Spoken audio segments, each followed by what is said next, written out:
नमस्ते। कैसे हो आप सब? उम्मीद है तुम सब ठीक होगे।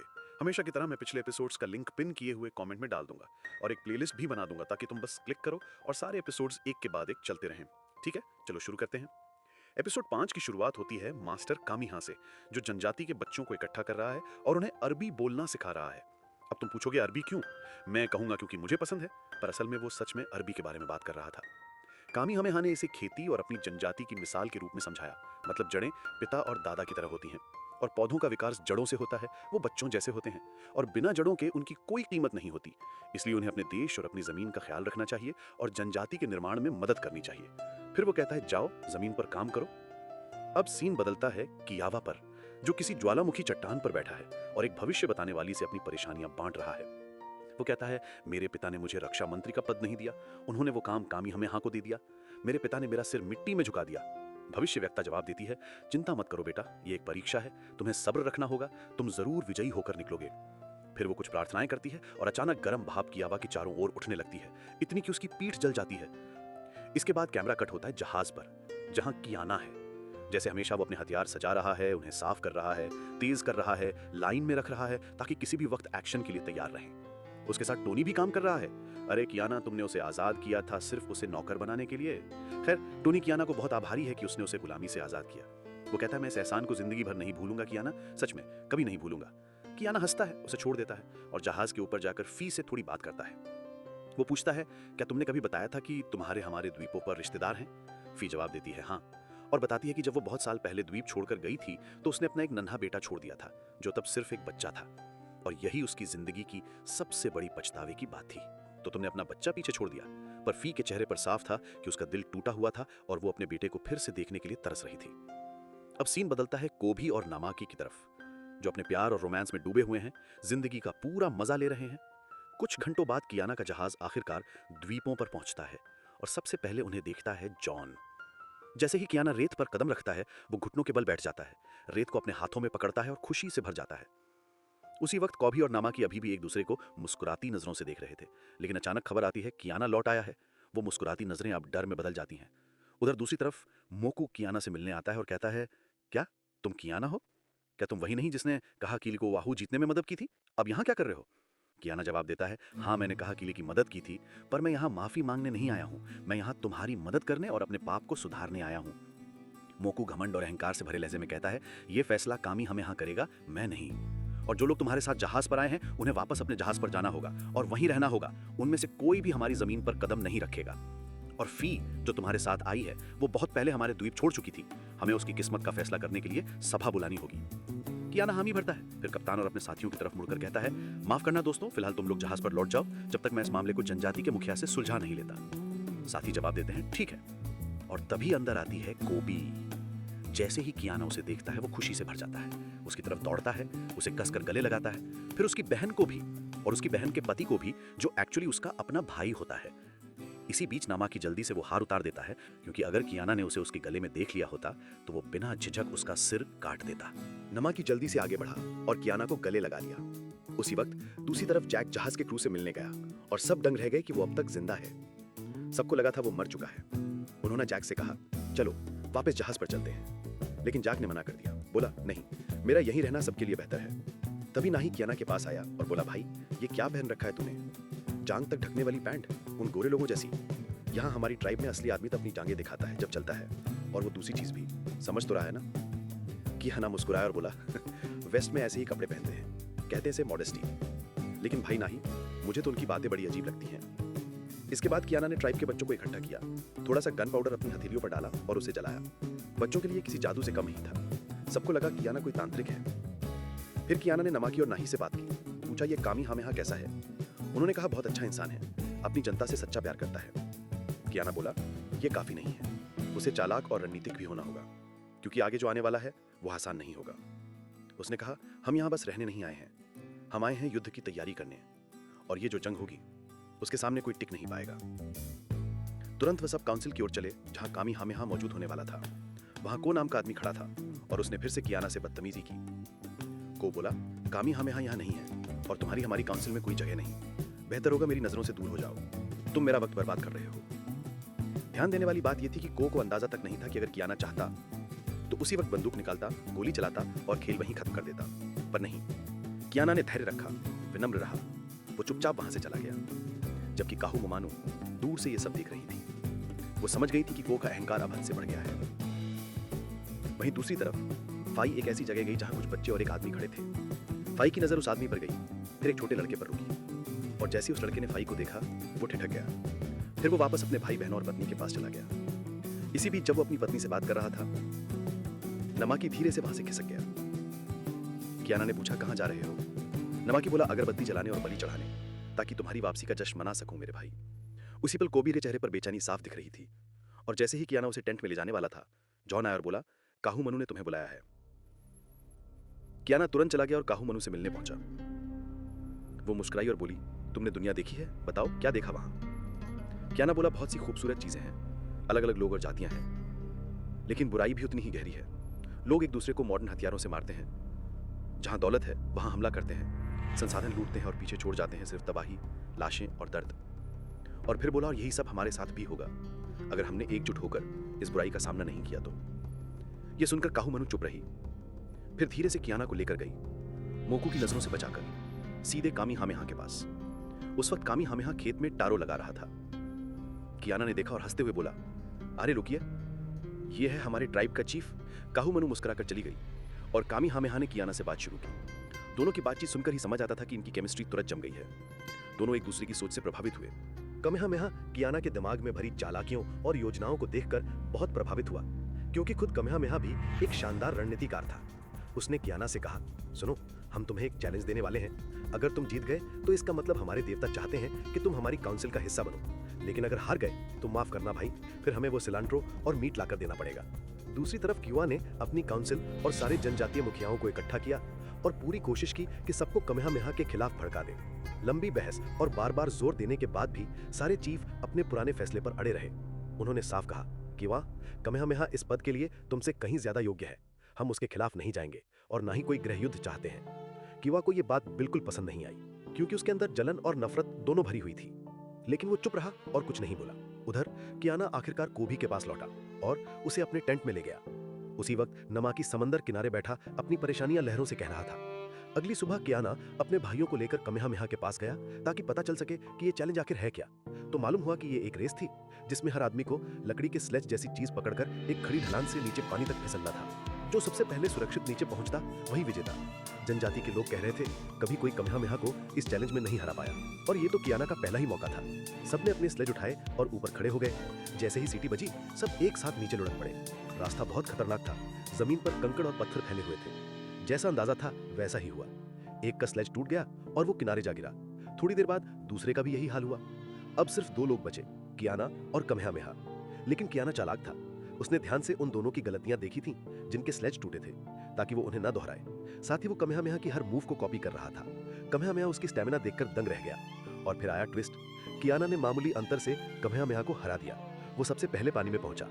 कामेहामेहा मुस्कुराया और बोला, भाई तुम तो पागल हो, तुमने तो पत्थर या ढलान का ध्यान ही नहीं रखा, सीधा निकल गए। शायद इसी निडरता की वजह से तुम जीत गए कियाना। फिर उसने कहा, स्वागत है योद्धा हमारी काउंसिल में। उसी दिन शाम को कियाना मोकू को उसी जहाज पर लेकर गया जिससे वो आया था। उसने कहा, अगर कामेहामेहा वाकई वही है जिसके बारे में भविष्यवाणी हुई थी, तो उसे मेरी मदद की जरूरत पड़ेगी। उसने मोकू को अपने हथियार दिखाए और कहा, ये देखो मोकू, ये राइफल है, ये एक पल में किसी की जबान उखाड़ सकती है, और मेरे पास इनकी पूरी खेप है।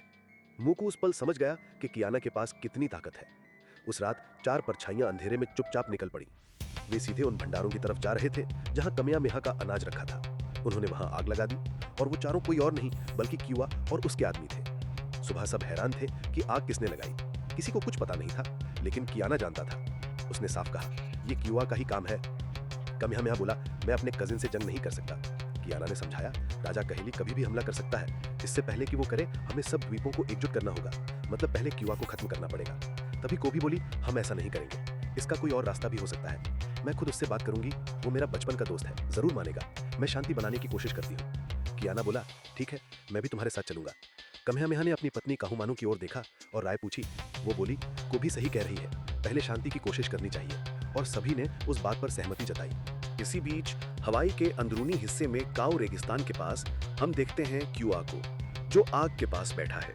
भविष्यवक्ता उसके पास आती है और वो उससे अपने पिता का मुकुट मांगता है। फिर वो अपने पिता का मुकुट उठाकर आग में फेंक देता है और जला देता है। बोलता है, अब से मैं सिर्फ अपने लिए काम करूंगा, चाहे कीमत जो भी हो। दूसरी तरफ आहू के राज्य में काहिली भी आग के पास बैठा है। उसके लोग मछली लेकर आते हैं और एक पुरोहित उसे ताकत देने के लिए मंत्र पढ़ता है और एक खास पेय बनाता है। जब काहिली उसे पीता है तो उसे भविष्य की मंद मंद झलकियां दिखती हैं कि उसका बेटा कुपी जंगल में अपने दोस्त के साथ है। दोस्त ने पूछा, तुम्हारे पिता इतने जिद्दी क्यों हैं राज परिवारों को मिटाने पर? कुपी बोला, मुझे भी नहीं पता।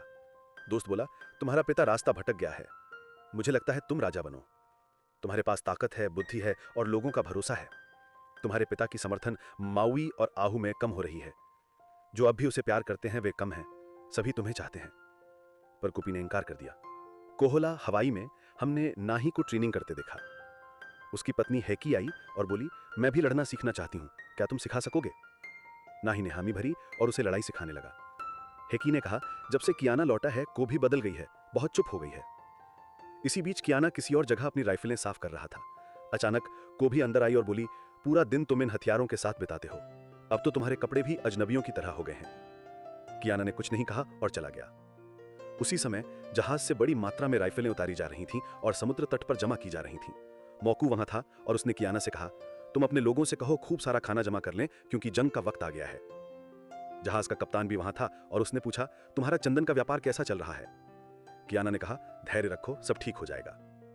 कप्तान बोला, जंग में अपना ध्यान रखना कियाना, तुमको जिंदा रहना होगा। कियाना मुस्कुराया और बोला, चिंता मत करो, मुझ पर कुछ भी नहीं असर करेगा। उधर कुपुलेई अपने पिता कहाकिली से मिलने गया और बोला, मावी कभी सबसे बड़ा राज्य था और लोगों का विश्वास था, पर धीरे धीरे तुमने बाकी सभी शाही घरानों को नष्ट किया और मुझे यह पसंद नहीं आता। हम अपने राज्य का नाम कलंकित नहीं कर सकते। पिता ने कहा, तुम सही कह रहे हो, हमारा फर्ज है माउई को सुरक्षित रखना। फिर उसने वहां लटक रहे दो लोगों को दिखाया और कहा, इन लोगों ने मुझे मारने की कोशिश की, इसलिए मैं इन्हें जीने दूंगा पर कष्ट में मरने दूंगा। और तुमने खुद कहा कि माउई की सुरक्षा सबसे जरूरी है, देश की रक्षा के लिए हमें ऐसे गद्दारों को मिटा देना होगा। फिर वो वहां से चला गया। लटक रहे कैदी में से एक ने कुपी से कहा, तुम्हारा पिता बेहद निर्दयी है। कुपी ने एक चाकू निकाला और उस आदमी की तकलीफ को खत्म कर दी। थोड़ी देर बाद कियाना काहू मानू के पास गया जो जहाज की ओर देख रही थी और बोला, मैं तुमसे बात करना चाहता हूं। उसने उसे बैठाया और कहा, आज सुबह तुमने कहा था कि हमें क्यूआ से बात करके शांति का मौका देना चाहिए, पर मैं इस बात से सहमत नहीं हूं। हमें रक्तरंजित युद्ध चाहिए ताकि क्यूआ अपनी सजा पाए। उससे बात करना सबसे बड़ी भूल होगी। काहू मानू ने कहा, कम से कम एक बार उससे बात करने की कोशिश करो, अगर लोगों के लिए नहीं तो मेरे लिए करो। तो कियाना अपनी पत्नी के साथ काऊ रेगिस्तान की ओर निकल पड़ा ताकि क्यूआ से मिले और बातचीत करे। जैसे ही वो काले रेगिस्तान के नजदीक पहुंचे, क्यूआ के लोगों ने उन्हें घेर कर रोक लिया। काहू मानू ने आवाज लगाई, जाओ कहो क्यूआ को कि उसका कजिन शांति के लिए आया है। एक आदमी दौड़ा और क्यूआ को बुलाया। क्यूआ आया और बोला, काफी समय हो गया तुम्हारे आने में। वो बोली, मैं बात करने आई हूं। और उसने एक सफेद पत्थर निकाला। कहती है, मैं शांति का प्रस्ताव लेकर आई हूं, चलो जो भी तुम और कामी हमें चल रहा है उसे सुलझा देते हैं ताकि हम बैठकर बातचीत कर सकें। क्यूआ ने कहा, अगर कामी हमें यहाँ शांति चाहता है तो मैं भी तैयार हूं, पर वह युद्ध के देवता का खिताब धारण करता है और वो मुझे सौंपना होगा। अगर वो नहीं देता तो युद्ध होगा। काहू मानू ने समझाने की कोशिश की, अगर हम यूं लड़ते रहे तो कहाकिली हमें कुचल देगा और संपूर्ण हवाई पर राज करेगा। कृपया मान जाओ। पर क्यूआ ने साफ इनकार कर दिया। कियाना ने अपनी पत्नी की तरफ देखा और कहा, मैंने शुरू से कहा था यह आदमी सहमत नहीं होगा और फिर भी तुम उसे शांति का प्रस्ताव दिया। ऐसे आदमी को हटाना ही होगा। उसने अपनी पिस्तौल निकाली और क्यूआ की तरफ निशाना लगा लिया। क्यूआ बोला, मुझे गोरे पराई लोगों के हथियारों का डर नहीं, युद्ध आ रहा है। कियाना गुस्से में आया पर खुद को रोक लिया और नहीं चला सका। क्यूआ ने कहा, तुम्हारा पिता एक महान आदमी था पर तुमने उसका नाम कलंकित कर दिया। हम जल्द ही मैदान में मिलेंगे। फिर वो अपने साथियों के साथ वहां से निकल गया। को भी कियाना से नाराज थी और बोली, तुम 2 मिनट भी चुप नहीं रह सके, क्यों तुम्हें बीच में आना पड़ा और योजना बिगाड़ दी? हम शांति समझौते कर सकते थे। उसी वक्त टोनी एक बड़े हथियारों के खेप के साथ पहुंचा। उसने सबको एक एक करके राइफल दी और सिखाने लगा कि इसे चलाया कैसे जाता है। पहले इसे साफ करो, फिर बारूद भरो, फिर निशाना लगाओ और ट्रिगर दबाओ। उधर कियोवा फिर से उस भविष्यवक्ता औरत के पास पहुंचा। वो बोला, कियाना हथियार लेकर आया है पर मैं नहीं डरता। मैं अपने पूर्वजों को पुकारूंगा ताकि वो इस युद्ध में मेरी मदद करें।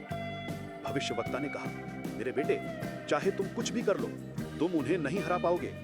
उनके पास युद्ध के देवताओं का आशीर्वाद है, इसीलिए तुम्हारे पिता कभी नहीं हारे और अब भी वही शक्ति उनके साथ है। हम चाहे जितनी कोशिश करें, अंत में हार हमारी ही होगी। इधर कियाना वापस कामेहामेहा के पास पहुंचा और बोला, हम शांति का प्रस्ताव लेकर कियोवा के पास गए थे, पर उसने मना कर दिया। वो सिर्फ युद्ध चाहता है। मोकू बोला, अगर हमने जल्दी कदम नहीं उठाया तो बाकी सरदार हमें कायर समझेंगे। हमें तुरंत हमला करना होगा। कामेहामेहा ने शांति से जवाब दिया, मैं खुद को युद्ध के भंवर में नहीं फंसाना चाहता। एक बार मैं अकेले पनुआ गांव गया था रात के वक्त, और लोगों ने मुझ पर हमला कर दिया क्योंकि वो समझ बैठे कि मैं चोर हूं। बाद में जब उन्हें पता चला कि मैं कौन हूं तो सब डर गए। कियाना बोला, डर एक ताकतवर हथियार है। कामेहामेहा ने कहा, मैं डर से नहीं, शांति से राज करना चाहता हूं। आज से एक नया नियम होगा, शांति का कानून। जो हमारे पास आए या हम पर वार करे, जब तक हमारी जान पर सीधा खतरा ना हो, हम किसी को नहीं मारेंगे।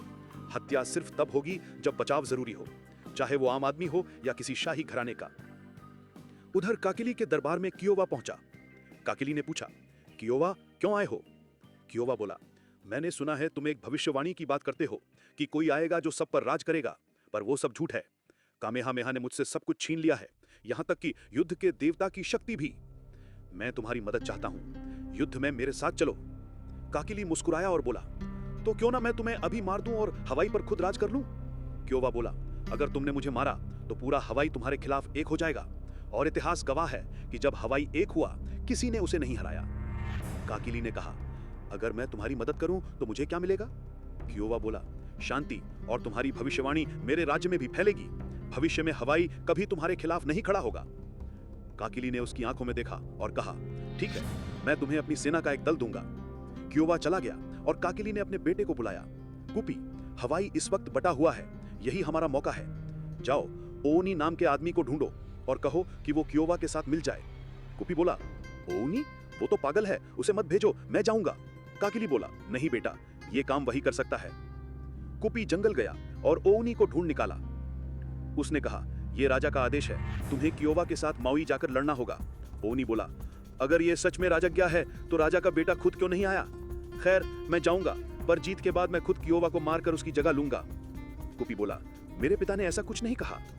ओनी मुस्कुराया और बोला, तुम्हारे पिता की चाल मैं तुमसे बेहतर समझता हूं और मैं खेल खेलने को तैयार हूं। इधर काहुमानू कामेहामेहा से मिली। कामेहामेहा बोला, कियाना को बुलाओ, हमें उसकी जरूरत है, पर क्या उसके इरादे साफ हैं? काहुमानू बोली, कियाना दुनिया को हमसे अलग नजर से देखता है, वो भी शांति चाहता है, पर अपने तरीके से, खून और युद्ध के जरिए। कामेहामेहा ने पूछा, क्या तुम उस पर भरोसा करती हो? वो बोली, मुझे यकीन है कि वो सही फैसला करेगा। इसके बाद कामेहामेहा चला गया। काहुमानू के पिता आए और बोले, कामेहामेहा हमेशा तुम्हारी सुनता है, तुम्हारे कारण ही कियाना और कामेहामेहा साथ हैं, और जब तक ये दोनों साथ हैं कोई इन्हें नहीं तोड़ सकता। काहुमानू ने कहा, हाँ, लेकिन अगर मेरी योजना नाकाम रही तो सब मुझ पर ही उंगली उठाएंगे। और तभी एक और स्पेनिश जहाज हवाई के किनारे दिखाई दिया, जिसमें बैठा था मार्ले, वो आदमी जिससे कियाना की पुरानी दुश्मनी थी। इसका मतलब था अब दुश्मन सिर्फ अंदर नहीं, बाहर से भी आने वाला था। और यहीं पर यह एपिसोड खत्म होता है। अब आगे क्या होगा ये जानने के लिए अगला एपिसोड जरूर देखिए। तब तक मुस्कुराते रहिए और फिल्मी गांव के साथ बने रहिए।